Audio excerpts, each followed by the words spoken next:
You can't plant a seed in the morning and eat fruit by the evening. That's not how life works. But let me tell you something. The soil doesn't care when you plant it. Whether you're 25 or 65, if you plant the seed of discipline today, the law of harvest will still honor your effort. You know, people often tell me, I wish I had started earlier. And I say, earlier than when? Yesterday is gone, but tomorrow hasn't charged you a penny yet. The tragedy isn't that time has passed. It's that we let it pass without a plan. Some people at 40 have 30 years of excuses behind them, and some at 60 have 30 years of momentum ahead of them. The clock doesn't decide your wealth, your philosophy does. And if you've ever looked at your life and thought, it's too late for me, I want to challenge that thought tonight. Because wealth doesn't ask your age, it asks your discipline. It doesn't care where you start, only whether you start smart. Let me tell you something that might surprise you. You're not late, you're right on time. Life isn't a race against anyone else's clock. It's a journey against your own hesitation. Too many people look at their age, their missed chances, or their past mistakes and think the window has closed. But let me remind you, time was never your enemy. Time is only a trap if you let regret run the clock. If you're breathing, you're in the game. And if you're willing to start, you're already ahead of most people still waiting for the perfect moment that never comes. I've met people in their 20 seconds who are already tired, waiting for motivation to arrive. And I've met men and women in their 50 seconds who are just catching fire. The difference isn't age, it's awareness. When you start to see time as a tool, not a threat, you begin to use it differently. Youth gives you speed, but age gives you precision. You've got something that young dreamers don't: experience, wisdom, and the ability to recognize patterns. You don't have to sprint anymore. You just need to walk in the right direction every single day. When I was younger, I used to think wealth belonged to the lucky or the early starters. But then I learned that wealth doesn't respond to age, it responds to discipline. You can't go back and rewrite the first chapter of your story, but you can decide how the rest of the book ends. Maybe you've made financial mistakes. We all have. Maybe you've wasted some years. We all do. But the beauty of decision is that one right choice today can redeem 1,000 wrong ones from yesterday. Start by knowing where you stand. Take a good, honest look at your finances, not to shame yourself, but to gain clarity. You can't change what you refuse to confront. Write down your strengths, your skills, your income sources, your opportunities. Then list your gaps, debts, habits, or financial blind spots. This gives you power because now you know the battlefield. Wealth doesn't grow in confusion, it grows in clarity. Now, commit to one disciplined habit. Maybe it's saving a fixed percentage of your income every month, no matter what. Maybe it's reading 10 pages of a wealth book each night instead of scrolling through noise. Maybe it's learning how investing actually works instead of assuming it's too complex. Discipline doesn't have to be dramatic. It just has to be consistent. Small daily habits done right can rewrite an entire financial future. Finally, lift your eyes above the daily grind. Set a 5-year target that stretches you, something measurable and meaningful. Don't just say, I want to be rich. Say, in 5 years, I want to be debt-free, earning from 3 sources and investing 20% of my income. Then reverse engineer it. Break it into annual goals, monthly actions, and daily habits. When the destination is clear, the direction becomes simple. It's never too late to start building wealth, but it is always too soon to quit. The clock is still ticking, yes, but it's ticking in your favor now. You're not too late. You're right on time, and the time is now. Wealth doesn't begin with a paycheck. It begins with a mindset. Before you ever see money in your account, you have to see it in your imagination. You see, most people are trying to fix their bank account when what really needs fixing is their belief system. The poor think survival while the rich think creation. It's not arrogance, it's awareness. Survival says, I need enough to get by. Creation says, I can build something that lasts. One mindset keeps you stuck counting coins. The other opens your mind to counting opportunities.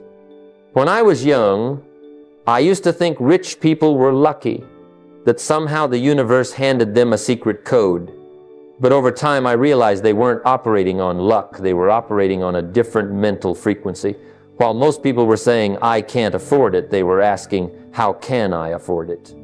See the difference? One shuts the door. The other opens the mind. Wealthy people don't wait for permission to prosper. They create reasons to. They treat money as a servant, not a master. As a tool for freedom, not fear. Now, you may not have grown up with wealth, but that doesn't mean you can't grow into wealth.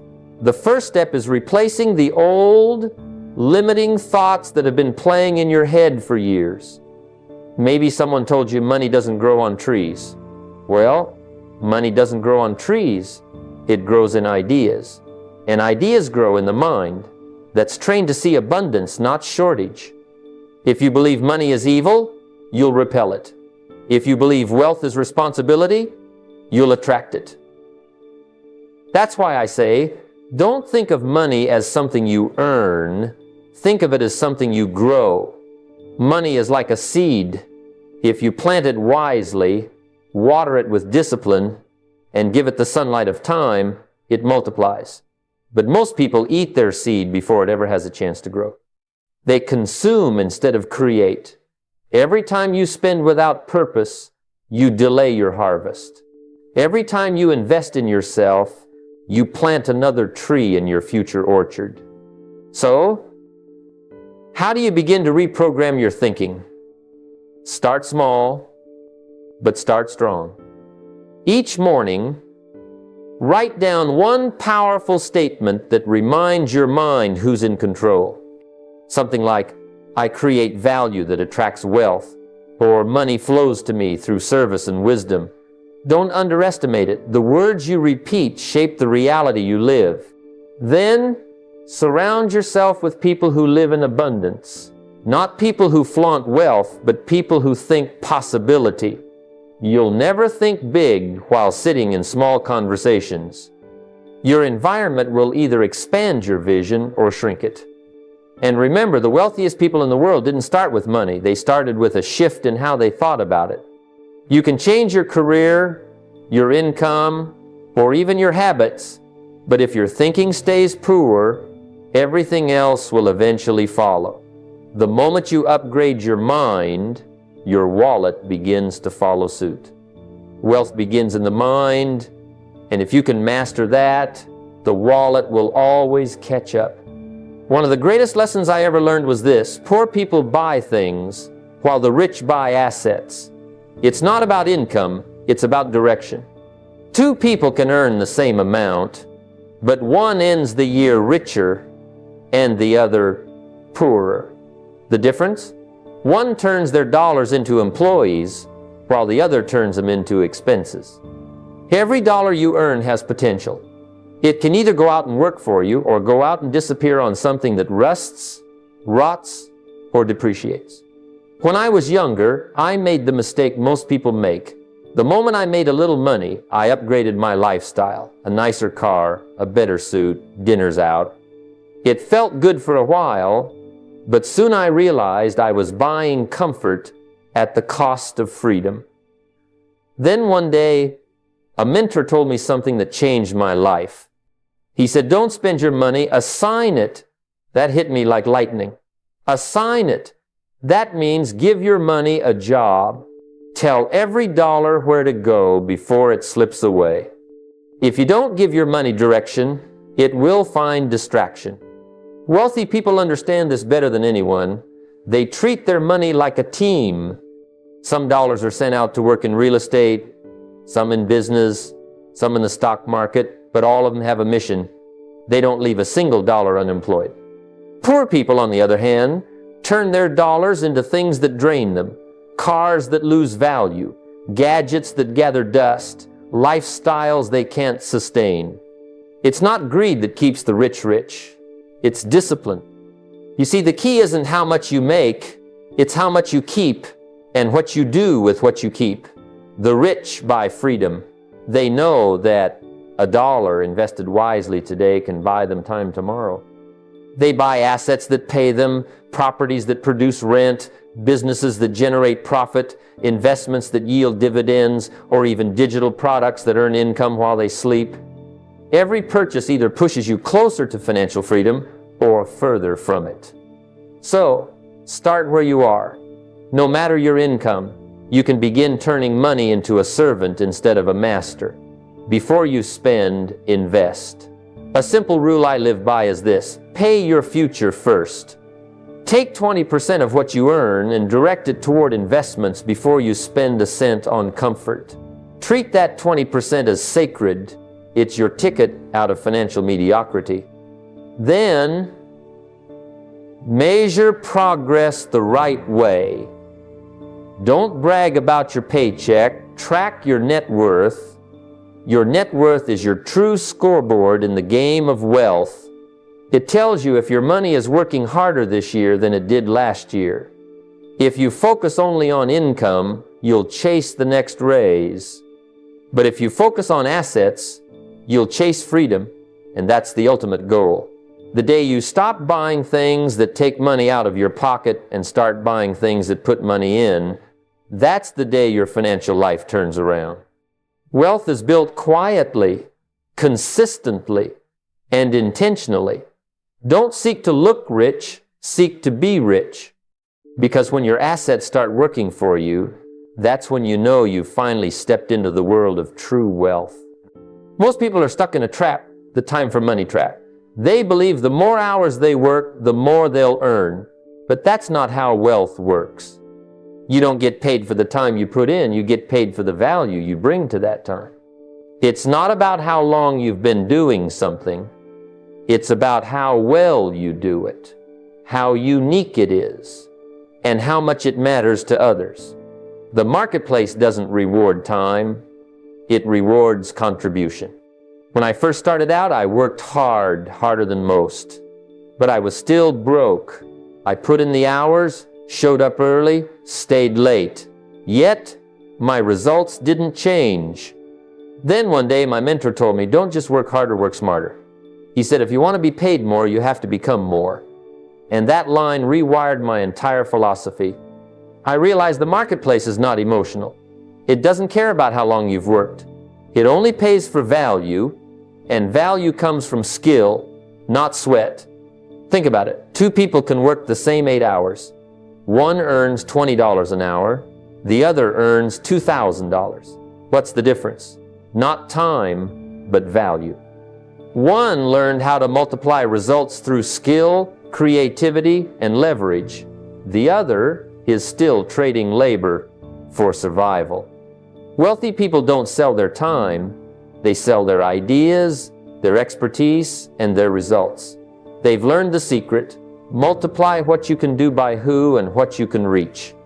So what's the practical shift? Stop asking, how many hours can I work? And start asking, how much value can I create in an hour? The more valuable you become, the more the marketplace pays attention, and compensation always follows contribution. Learn to invest in skills that make your time worth more.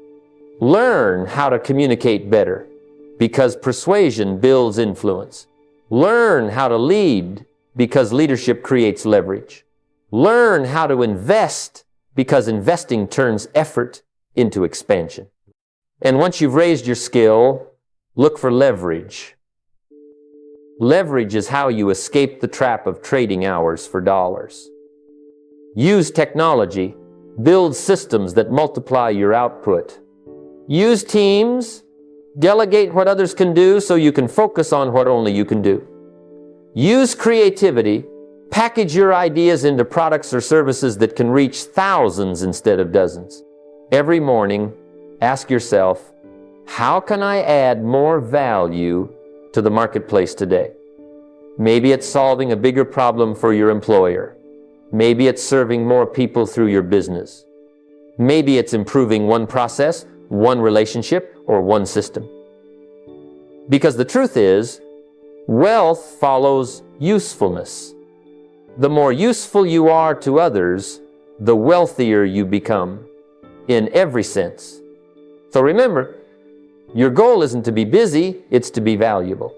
Busy people struggle, valuable people prosper. Time will pass anyway.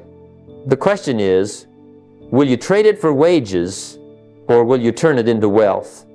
The answer lies not in how long you work, but in how much value you create before the clock runs out. One of the greatest misconceptions about wealth is that the more you make, the safer you are. But that's not true. Safety doesn't come from income, it comes from protection. It's not how much you make, it's how much you keep. I've met people who earned six figures and ended up broke, and I've met others who earned modestly but built financial fortresses. The difference wasn't luck, talent, or timing, it was discipline. Wealth isn't built by chance, it's protected by choice. You see, when you begin to grow financially, temptation grows with you. Lifestyle pressures, bad investments, and poor planning can quietly erode everything you've worked for. That's why the first rule of wealth isn't expansion, it's preservation. The rich understand this deeply. They don't just build income, they build insulation. They create systems that protect their money from loss, emotion, and disaster. Let me tell you, it's easy to get excited about making money. That thrill of watching your account grow, that satisfaction of progress, it feels good. But what happens when life shows up uninvited? A sudden health issue, an unexpected job change, a global crisis. And if you're not prepared, all that excitement turns into panic. The goal isn't just to build wealth, but to build calm. Because when the storms come, it's not the tallest tree that survives, it's the one with the strongest roots. That's why I always teach the importance of protection before expansion. Start by building an emergency fund, 6 to 12 months of living expenses, tucked away, untouched. That's not luxury, that's leadership. It gives you control over your life and decisions. When emergencies strike, you won't have to sell investments or make desperate moves. You'll be steady while others are scrambling. Next, insure what you can't afford to lose. Your health, your life, your income, they're your true assets. A single medical event can wipe out decades of savings if you're not protected. Insurance isn't a burden, it's a buffer. It's not about expecting the worst, it's about being wise enough to prepare for it. And finally, diversify. Never depend on one stream of income, one investment, or one market. That's gambling, not growing. Spread your assets across different areas, savings, investments, businesses, maybe even real estate. Each acts as a pillar, and when one weakens, the others stand strong. When I was younger, I lost money because I got excited too quickly. I put too much faith in one idea, one person, one opportunity. And I learned a painful truth. It's not greed that destroys wealth, it's neglect. The wealthy don't just chase returns, they manage risk. They play defense as strongly as they play offense. So, as you build your fortune, build your fortress. Protect first, grow second. Because wealth isn't about how high you climb, it's about how well you stand when the winds of life blow. And they always do. Protect your wealth before you grow it, and it will serve you long after you've stopped working for it. One of the most dangerous emotions when it comes to money is envy. Envy makes you look at someone's success and see unfairness instead of inspiration. It makes you resent what should actually reveal possibility. When you see a wealthy person driving a fine car or living in a beautiful home, you have two choices. You can curse it or you can study it. And let me tell you, one path will keep you stuck and the other will set you free. Envy blinds, but learning enlightens. The rich are not lucky, they are disciplined. They didn't stumble into wealth, they walked toward it with intention, sacrifice, and persistence. It's easy to see the rewards and ignore the years of restraint, rejection, and repetition it took to get there. But the truth is, the wealthy are ordinary people who made extraordinary choices over and over again. When I was a young man, I used to think that success belonged to the chosen few, the ones born with privilege, talent, or timing. But then I met my first mentor, a man who had started with nothing but built an empire. He wasn't the smartest man in the room, but he was the most consistent. He told me, "Don't wish it were easier, wish you were better." That changed everything for me. From that moment, I stopped looking at wealthy people with resentment and started studying them with curiosity. If you want to build wealth, you must learn to ask better questions. Instead of saying, "Why them?" ask, "How did they do it?" Because behind every result, there's a pattern. And if you can understand the pattern, you can repeat it. Observe how they think, how they spend, how they save, and how they make decisions. The wealthy are not just investors in money, they are investors in thought. They think long-term when others think short-term. They seek wisdom when others seek entertainment. They protect what they build while others spend what they earn. Surround yourself with those who have done it. Don't look for comfort, look for challenge. Find mentors who've achieved what you're after, and listen more than you talk. Successful people leave clues, and those clues are scattered in books, podcasts, seminars, and sometimes in a simple conversation. The moment you stop envying and start observing, you shift from emotion to education. And education, not emotion, builds empires. I remember hearing someone complain once that the rich keep getting richer. I said, yes, because they keep learning what others refuse to learn. The rich read differently, spend differently, plan differently. They see money as a servant, not a master.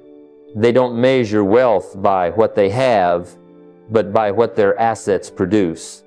So, stop envying and start evolving. Don't copy the cars, copy the character. Don't chase the image, study the integrity behind it. The wealthy don't just live differently, they think differently. And the good news is, you can too. The same discipline, the same habits, the same mindset, they're all available to anyone willing to learn. The key is not to want what they have, but to become who they are.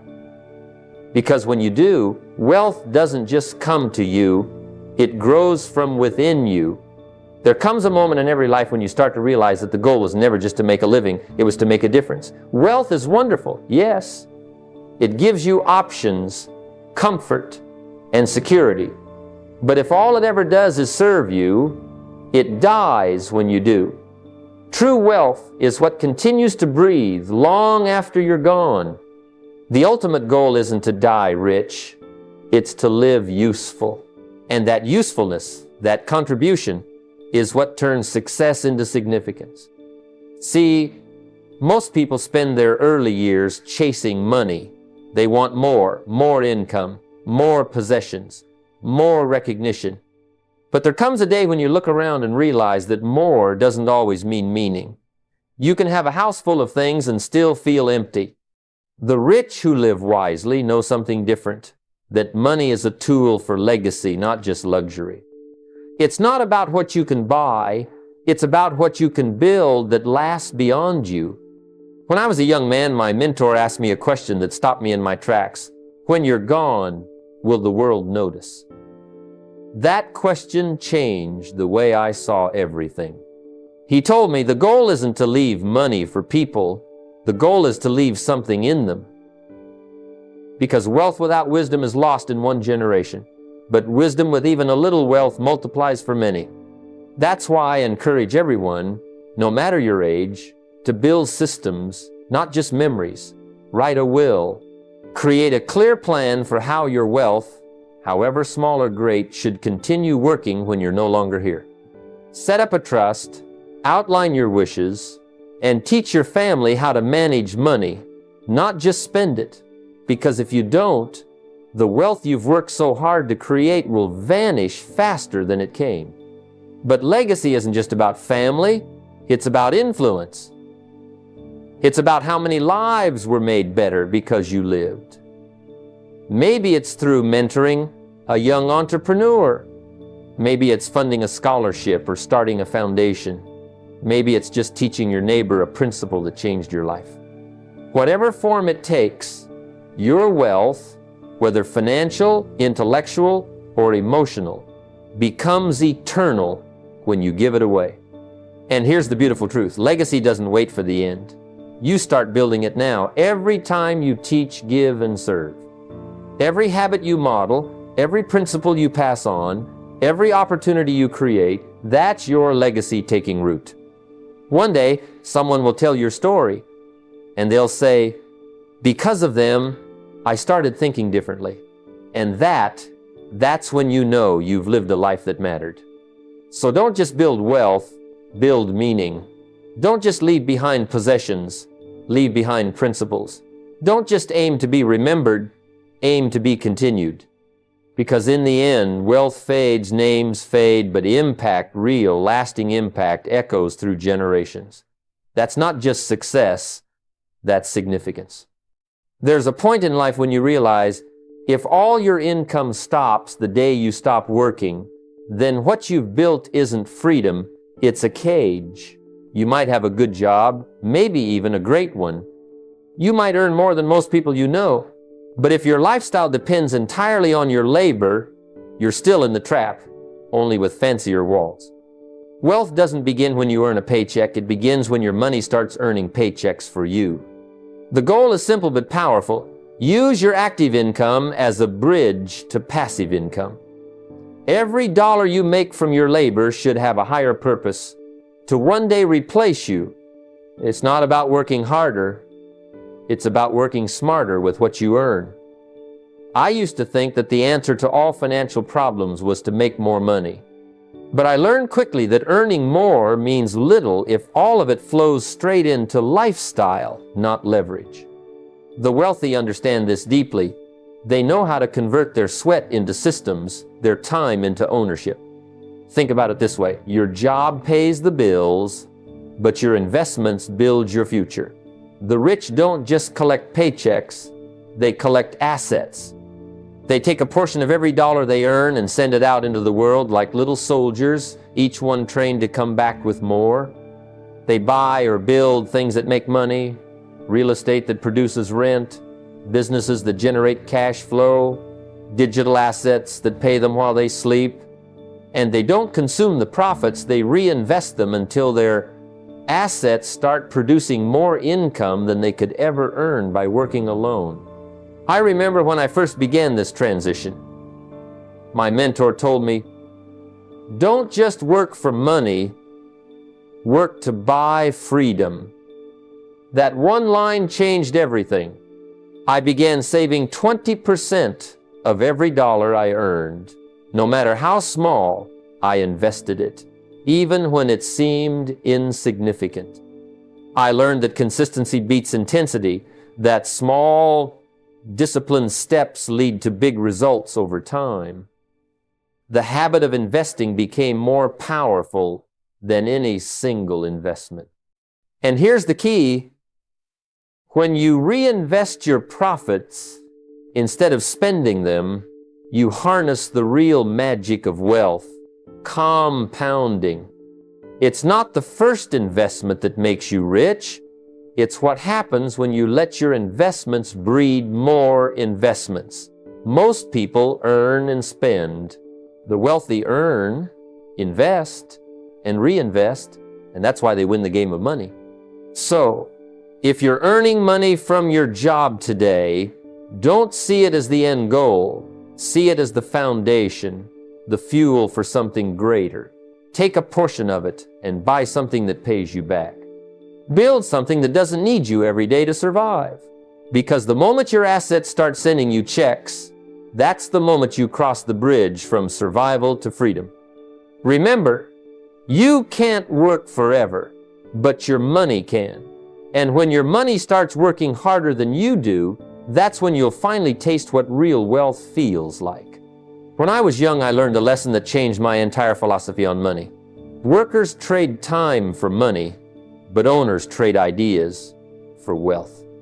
That one insight became the dividing line between a life of limitation and a life of freedom. You see, as long as you're renting your time to someone else, you can only grow so far. There are only so many hours in a day, only so much energy you can give. But when you start thinking like an owner, everything changes. You stop working just for income and start building for independence. The truth is, most people never make that shift. They're trained to think like workers, show up, do your job, collect your pay, and hope it's enough. They focus on security, not ownership. But here's the tragedy. Security without ownership is an illusion. Because if your income depends entirely on your presence, then one accident, one illness, one company restructuring, and it all disappears. Ownership, on the other hand, creates permanence. It's what allows the rich to stay rich, even when they stop showing up to work every day. Now, thinking like an owner doesn't mean you have to quit your job tomorrow or build the next billion-dollar business. It starts with a shift in mindset, asking yourself every day, how can I earn even when I'm asleep? That question is the seed of ownership. Because once you ask it honestly, your habits begin to change. You start saving differently, investing differently, working differently. You begin to see opportunities where others see only jobs. When I started out, I had no business background. I was an ordinary worker trading hours for a paycheck. But one day I realized that the people who owned the company I worked for didn't seem to work as hard as I did. Yet they earned exponentially more. It wasn't unfair. It was educational. They had built something once that paid them over and over again. That's the difference between a worker's mentality and an owner's. The worker focuses on effort. The owner focuses on systems. So I started small, a side venture. Nothing glamorous, but it taught me what ownership felt like. I learned to build something that didn't need me every minute to survive. Then I invested in stocks, partial ownership in companies run by people smarter than me. That was another form of ownership. My money worked even when I didn't. That's when I understood freedom doesn't come from working harder, it comes from owning smarter. Ownership gives you leverage, the ability to multiply your effort without multiplying your hours. It's what allows one person to create something once and get paid forever. That could be a book, a business, an app, a course, or a product, anything that scales without demanding your constant presence. So ask yourself tonight, do you own your income or does it own you? Are you renting your time or are you building assets that buy it back? Because in the end, wealth isn't measured by how much you earn, but by how much you own. Think like an owner, and you'll never think small again. When I first began to understand wealth, I thought the secret was knowledge. If I could just learn enough, I'd be rich. But the truth revealed itself over time. Wealth doesn't belong to the smartest, it belongs to the most patient. The marketplace doesn't reward panic, it rewards persistence. Time, not timing, is the greatest investor of all. Most people chase quick returns, instant gratification, and overnight success. But those who truly build wealth know that compounding takes time, and time requires faith. The challenge is that we live in a world that glorifies speed, fast money, fast results, fast living. But financial growth doesn't follow the speed of emotion, it follows the rhythm of patience. You can plant a seed today, but no matter how badly you want fruit tomorrow, nature will not rush for you. Money works the same way. Every dollar you invest today needs time to grow roots. It needs consistency, not constant interference. The tragedy is that many people dig up their seeds too soon. They change investments. They panic when markets fall. They lose faith when results don't appear immediately. But those who learn to wait, to trust the process, eventually experience the harvest. When I was younger, I made the mistake of being impatient. I'd start saving or investing and then stop when progress seemed slow. I wanted results, not the process. Then I learned something powerful. It's not how fast your money grows that matters, it's how long it grows. Compounding doesn't look impressive in the beginning. It's quiet, almost invisible. But give it enough time, and it becomes unstoppable. The eighth wonder of the world, as some call it, compound interest. The trick is simply staying long enough to let the magic happen. The wealthy understand this deeply. They know that every dollar is a worker, and the longer you let it work, the more workers it brings back. But if you interrupt the process every few months with emotional decisions, you're firing your workers before they've even begun to perform. You can't build a fortune that way. You must stay the course. So here's what I learned to do and what I encourage others to do. Automate your discipline. Don't rely on emotion or memory. Set up automatic investments that move your money into assets every month, no matter what. That way, your wealth grows quietly, even when you're distracted. Next, stop checking your progress every day. You don't plant a tree and pull on its leaves to see if it's growing. Review your financial garden once or twice a year, not every week. Let time work its magic without your interference. And most importantly, remember that patience doesn't mean inaction, it means disciplined waiting. Keep learning, keep saving, keep investing, but don't rush the outcome. Wealth, like wisdom, matures with time. So if you're wondering whether you're too late to start, you're not. What matters isn't when you start, it's that you stay. Time is the greatest investor you'll ever have, but only if you let it work for you, not against you. One of the greatest illusions of our time is mistaking movement for progress. Many people work hard, stay busy, run from task to task, and yet find themselves standing in the same financial place year after year. Activity feels like accomplishment, but it isn't. You can run all day in place on a treadmill, you'll sweat, you'll feel exhausted, but you won't move an inch. Wealth, however, doesn't respond to motion. It responds to measured direction. The rich understand that progress must be quantifiable. They don't ask, how hard did I work? They ask, what did I produce? I remember a time early in my career when I worked 12-hour days.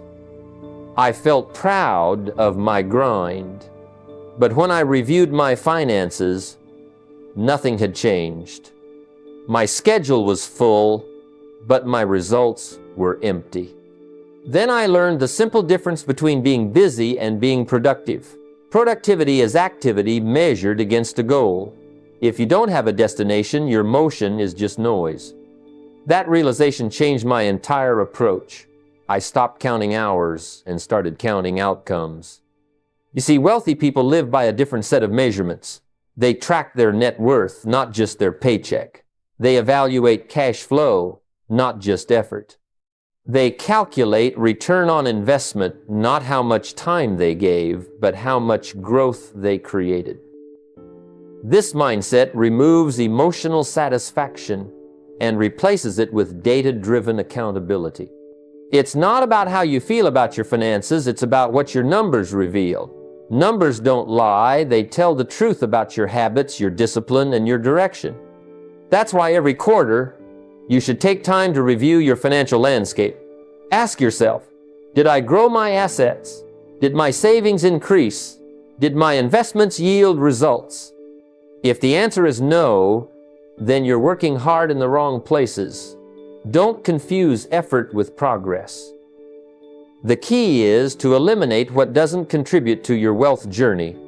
If an activity doesn't bring you closer to financial freedom, whether it's a habit, an expense, or even a relationship, reduce it or remove it. Simplify your life around the things that truly matter. Another key to this principle is reflection. Every great builder stops to measure, not to slow down, but to adjust. Reflection allows refinement. Without it, you're just guessing. Once you measure your progress, you can identify which systems work and which need change. That's how wealth is built, not through constant busyness, but through consistent refinement. The poor often think the answer to more money is more work, but the rich know that the answer is smarter work. Wealth creation is an engineering project, not an endurance test. Measure your progress, improve your systems, and redirect your energy where it compounds. Because the truth is, you can't manage what you don't measure, and you can't grow what you don't manage. So don't let your calendar fool you. A full day doesn't guarantee a full wallet. Track your results, refine your focus, and make sure every ounce of effort you give today moves you one step closer to freedom tomorrow. There comes a point in every person's life when the pursuit of wealth must evolve from accumulation to contribution. When you're young, you chase comfort. When you grow wiser, you start chasing meaning. And eventually, if you truly mature, you realize that the greatest form of wealth isn't measured in money, it's measured in impact. The real question becomes, will your wealth end with you, or will it live beyond you? Because the highest form of prosperity isn't luxury, it's legacy. I've met people who had more money than they could ever spend, yet they were poor in purpose. They built mansions, but not meaning. They left inheritances, but not instruction. And then I've met others who didn't have as much in the bank, but they left behind ideas, values, and systems that changed generations. One of the greatest lessons life teaches is that money runs out, but principles multiply. If you pass down your wealth without wisdom, you've created convenience, not continuation. But if you pass down wisdom with your wealth, you've built something that outlives your name. When I started earning real money, I thought success was the destination. But over time, I learned it was just the foundation. The purpose of building wealth isn't to escape responsibility, it's to expand it. To reach a point where you're not asking, how can I live better, but how can I make others live better because I lived? That's the moment wealth transforms into something sacred, stewardship. You're no longer the owner, you're the caretaker of blessings meant to flow through you, not just to you. That's why every person, no matter their age or current situation, should have a legacy plan. It's not just about a will, it's about a vision. Decide what happens to your assets, your knowledge, and your influence when you're gone. Build systems, businesses, charities, scholarships, or even habits in your family that continue your values when you're no longer here to speak them. A legacy doesn't start when you die. It starts when you decide to live intentionally. And if you have children or younger people who look up to you, teach them about money, not just how to make it, but how to manage and multiply it. Sit them down and talk about discipline, patience, and generosity. Let them see how you live, not just what you leave, because your example will always speak louder than your estate plan. Finally, remember this: wealth that serves only you dies with you, but wealth that serves others becomes immortal. Use your resources, your time, your influence, your money to plant trees whose shade you may never sit under. That's what separates the rich from the great. Anyone can build a lifestyle, but it takes wisdom to build a legacy. So, don't just aim to die rich. Aim to live remembered, not for what you had, but for what you gave, taught, and inspired in others. That's the kind of wealth that never fades. Money has no emotion. It doesn't love. It doesn't judge. It doesn't choose sides. It simply responds to how you treat it. Most people, however, make the mistake of treating money like a friend. Emotional, unpredictable, sometimes exciting, sometimes disappointing. But money is not your friend, it's your business partner. And like any partner, it needs structure, accountability, and clarity. If you mismanage it, it leaves. If you respect it, it grows. When I was younger, I didn't have much money, but I treated the little I had like a joke. I spent it emotionally, not intentionally. If I felt good, I spent more. If I felt bad, I spent to feel better. And you know what I learned? Money doesn't care about your feelings. It only cares about your management. The day I started treating my finances like a business was the day everything changed. I stopped asking, where did it all go? And started deciding, this is where it will go. That small shift in responsibility is what separates those who grow wealthy from those who stay confused. If you were running a company, would you let money flow in and out without records? Would you make decisions based on mood instead of math? Of course not. But that's how most people run their personal finances, emotionally and blindly. The wealthy don't do that. They measure, they track, they evaluate. They have cash flow statements, not emotional spending habits. They make money decisions on purpose, not by accident. Here's what I learned. When you start tracking your finances, money starts respecting you. It's almost like it recognizes discipline and rewards it. Keep a simple financial statement. List your assets, your liabilities, your income, and your expenses. Know where every dollar is coming from and where every dollar is going. Review it weekly. It doesn't take hours, it takes awareness. The numbers will tell you the truth long before your emotions will. And when it comes to spending, remember this. The emotion is temporary, but the consequence is permanent. Before you buy something, ask yourself, does this make my life better or just my mood better? One creates value, the other creates regret.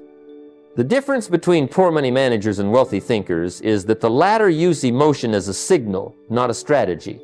They feel the desire to spend but consult their goals before they act. I've also seen that money works best with clarity. When you give it a purpose, it behaves. When you let it wander, it disappears. Every dollar should have an assignment. This one saves, this one invests, this one gives. When your money knows its job, it becomes a silent employee, working for you, compounding, multiplying while you sleep. So, treat money like a business partner, one that demands respect, consistency, and vision.